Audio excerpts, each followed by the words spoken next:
Tila talamak na ang pagnanakaw sa mga bahagi po ng barkong nakalubog sa Subic Bay sa Zambales. Bukod kasi sa isang Spanish gunship na una nang naiulat na pinagnakawan, isang barkong pandigma na Amerikano ang hindi rin pinatawad ng mga kawatan. Saksi si Emil Sumangil, exclusive.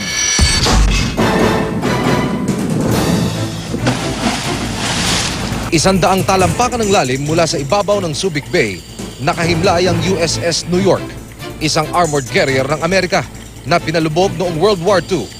Ang mga kanyon at propeller, matikas pa rin sa orihinal na posisyon, pero makikita sa loob ang mga bakas ng paglapastangan ng mga magnanakaw. Sa pagsisid ng mga technical diver ng Subic Bay Dive Association, napansin nilang mistulang nabalatan na ang mga makina sa engine room number 1. Bumunga din ang isang malaking butas sa pader ng barko. Tila sinadya raw ayon sa mga diver para magsilbing lagusan patungo sa kabilang direksyon ng barko.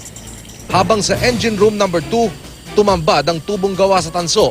Nakapuputol lang daw. Bumaba po ako ng Tuesday dito eh. So, yung maliit na engine room, mayroon ako nakita doon na tinanggal na. Yung iba naman ngayon, may mga bagong tanggal ulit. Bukod sa USS New York at sa Spanish gunship na nauna nang nadiskubring pinagnakawan din, sabi ng Subic Bay Dive Association, biktima rin ng panlilimas ang ilang pang wreck sites. Simula dito sa New York, USS New York, LST, El Capitan, LCU, Japanese Patrol, lahat po yan hanggang Sangkintin na nakawan na yan. Aminado ang pamunuan ng Subic Bay Metropolitan Authority na kulang ang kanilang patrol boats.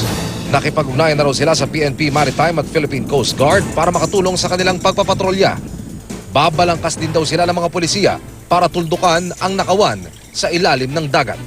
Mula rito sa Subic, Zambales, ako si Emil Sumangil ang inyo. Saksi!